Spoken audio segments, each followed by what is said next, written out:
what happens when the fourth turning meets fifth generation warfare.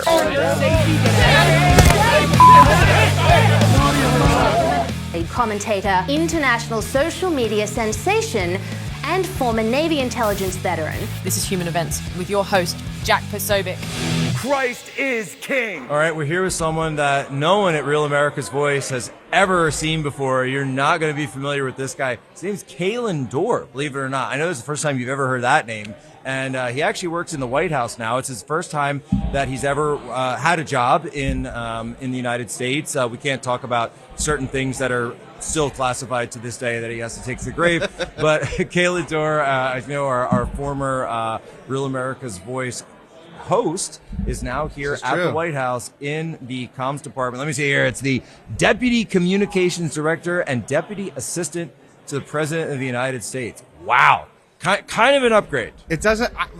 It's definitely an upgrade in some senses, but in others, I mean, I don't get to talk to the Real America's Voice audience nearly as much. We can fix that. I seem to see you a lot more now, though. Now that I'm here, I don't know what that's all about. It might be you're looking for a little access, but I think it's because we're transparent as heck over here. We're trying to make sure everyone gets access. So talk to me, right? And that's really what this podcast row today, this whole sort of behind the scenes access granting is for, because obviously there's been a huge level of engagement with new media. You yourself coming from new media obviously understand how that works. But I got to ask about X, man. I got to ask about Twitter, the social side, the digital side, because what you guys are doing and look, the Biden White House, the Kamala team, all them, they had obviously accounts, and they even had a TikTok and all the rest of it. It was the most cringe stuff I think I've ever seen in my life. So how do you understand how to actually use new media as opposed to like forcing memes all the time? I think a big part of it is that we all believe in what the president is doing, and we kind of have guardrails with which we operate. We're able to move quickly and fast and effectively in a way that typical administrations are very they're very sterile in that, like, a video's got to go through 30 different, approval chains. Yeah. And the ethos of this is obviously America is back. And that's a very irreverent, unapologetic way of going about saying, we're here. You either run with it or you run from it, right? And that's kind of how our ethos here in the digital shop has been. We're pushing the limits of everything, but we're not like hyper fixated on trends, if that makes sense. Brat Summer was what it was for Kamala Harris, but it didn't communicate a message. No. Right?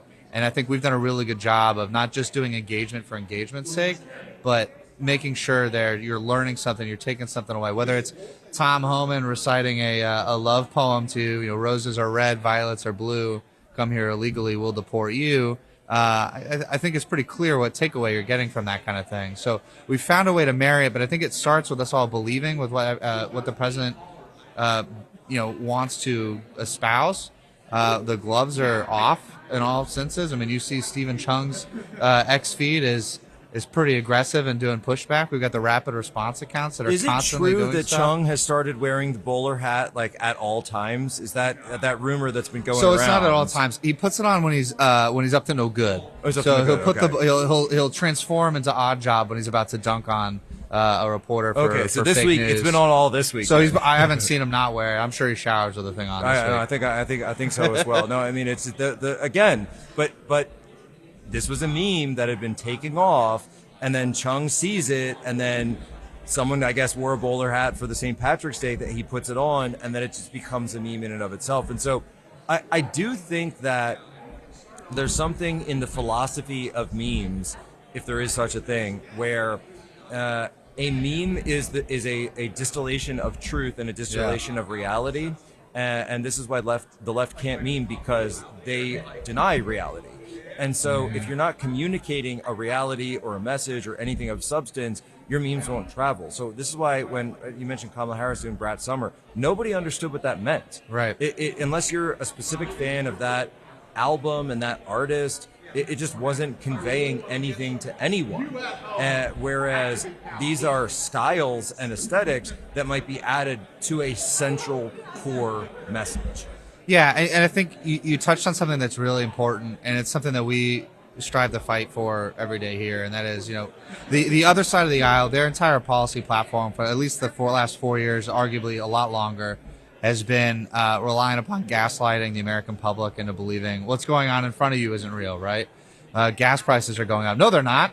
You're shopping at the wrong gas stations.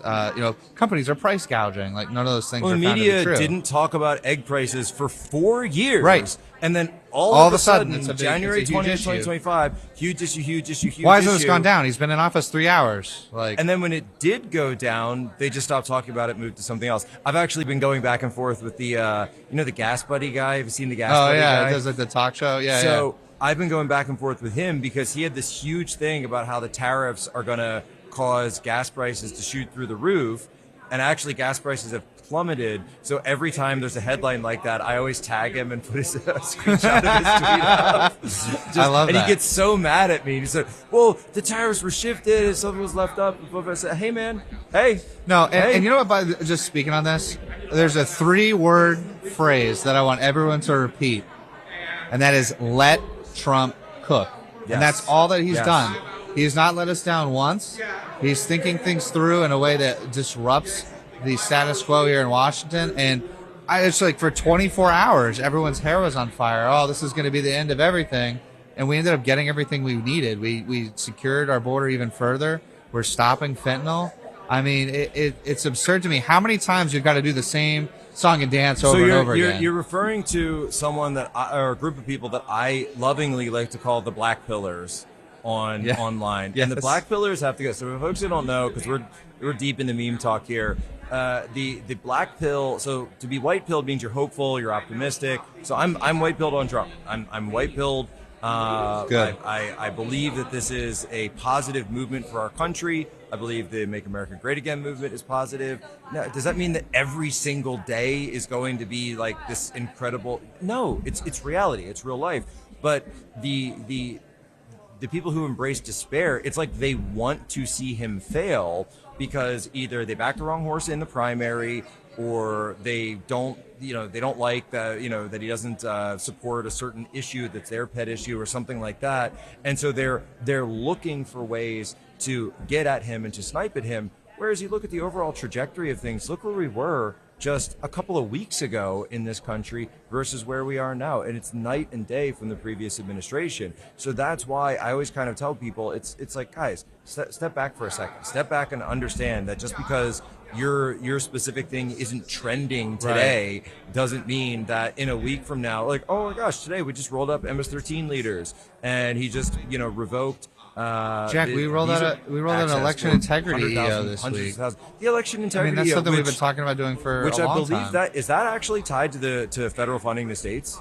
I've got to go back and take a look. A lot of these EOs are stepping stones to even further big actions. I love too. that. Or I think that might be in the works because I love the idea of this is what they did with I think to me the model is Maine, and that the governor of Maine saying we're not going to abide by your trans men in women's sports, and then it was fine. You're going to lose all federal funding. That's the model, because you can get states to hop to very quickly when you pull all that funding. And to put a finer point on some of the things you're talking about here, it's as you're thinking through and you're processing like why they think this way, because I think it's important understanding where we go over the next 4 years. Why the opponents of the president's agenda feel the way they do. And it comes from like this deep-rooted insecurity, right? Yes. They have no idea what they're going to do once we figure out where all the fraud, waste, and abuse is. Right? And once they can no longer pretend to run on that as a platform, they don't know what they're going to do with that. And it comes back to a lack of substance that I think is riddled here in Washington, D.C. It's horrible, but because they don't tell you what the real substance is. Right. They don't tell you that it's a shell game. Hey, look over here. Look over here. In fact, the NGO system it's amazing. They call it a non-governmental organization, and yet all the funds come from government. Right. And so you have a situation where, okay, here's so-and-so who works for the department of whatever, and their wife runs the NGO, and the NGO gets funding from the same department, and they live in the same house. So it's okay, my wife paid. It's just corruption. Yeah. And in any other country, if this was Russia, well, we'd say that's just corruption. That's an oligarch paying off his family. If it was China, we would say same thing, the highest levels of the Chinese Communist Party in Zhongnanhai behind closed doors. But here in America, oh no, it's just the system. Well, that's just how things are. What I love about it, to take it back even further, is that it's now cool to like cut funding. Yeah. It's like cool to find like fraud, waste, and abuse. And I think that's ultimately going to be one of the biggest takeaways of our first 100 days at least, is that we've just completely and totally changed the culture. Everyone, the entire cabinet goes home. They're filming these selfie videos all day that are like, hey, just got another $10 million worth of, transgender surgeries for no reason we've been funding. Like, can you believe this? In Uzbekistan. Yeah, like it never makes any sense. And I think that's really important. Like we're reaching a turning point, for lack of a better phrase. And I think going forward, we love you, Charlie. Yeah, we love you, Charlie. But we're going to see things totally differently going forward. So, these midterms are going to be really interesting because it's now in vogue to be conservative for maybe the first time that I can remember. It's at least in vogue to be a Trump supporter, right? I'd be curious to hear what you think about that. Well, this is something that we identified. I think those of us who actually understood what was going on in 2024 during the election, we referred to these just did a whole special on this earlier in the week, and we referred to these as sort of like people talk about low prop voters, but we refer to these as no prop voters. Just the person who's totally not plugged into the political process. They're not watching Human Events Daily. They're not watching Real America's Voice. Yeah, they're missing out. Yeah, totally missing out. But you know what I mean. We all know we've got friends like this, and they're in the they listen to podcasts, but they listen to MMA podcasts, listen to sports. They're into sports betting. They do FanDuel. They just have other interests. And America's an interesting place. And there's lots of interesting things.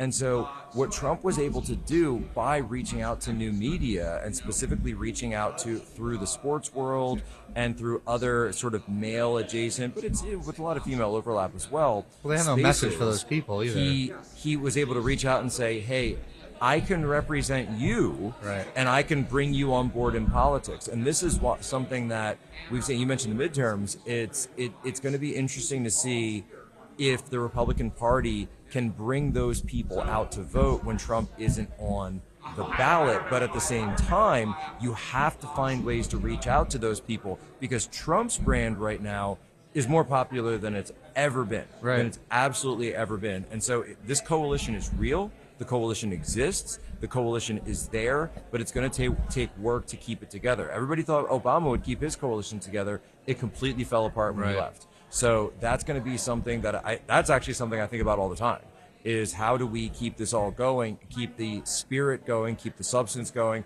Look, president's going to be here for 4 years. I think we all know Donald Trump's not going anywhere anytime soon, so he'll be around. Yeah. He'll certainly be around, but it's this idea that the worm has turned, that in the popular culture, you have to be, open to this. And you can't, I'm sorry, Disney wanted to have a Snow White who was running around and cursing out half the country. And they made a huge bet. Remember, and that film was filmed during the height of COVID and during the height of wokeness. And so they made a huge bet that Kamala was going to win. And they lost, and they're finding that out at the ballot box. And so I think that's how many times have you watched a clip of her watching her own movie in an empty theater? So my video of that is up to 9.5 million views, and I think at least 4.7 million of those are me. I mean, that's insane, dude. No, but you're right. But that's an example of where we are as a country now. People don't want that. No, they want pragmatism, and I think that's why this is really, taken hold. Kaelan, Dorr, if people want to follow the White House, if they want to keep in touch with everything that's actually coming out of here, where should they go? We should follow the White House on all social platforms. You should follow everyone here today at Podcast Row. And we're going to keep doing this over and over and over. This is something we're going to make a theme. This is the single most transparent administration in U.S. history. This is a huge part of it. And making sure we get feedback from you guys is the most important thing. All right, Kaelan, Dorr, you guys know him, Real America's Voice. Welcome home. Come back anytime. Thanks, brother. Appreciate you. Want to say thank you, of course, to the White House, to the press team for bringing us in today, for arranging these interviews, giving us a behind-the-scenes inside look to what's going on inside the White House. This is a testament to how the Trump administration is now reaching out to new media, to new audiences. And it's not about just us here about Human Events Daily, but everyone that we go out and touch as we share this information and tell the truth about what's going on behind the scenes of the White House here for you in the confines of the incredible People's House of the White House, really making it the people's house once more. Ladies and gentlemen, as always, you have my permission to lay ashore.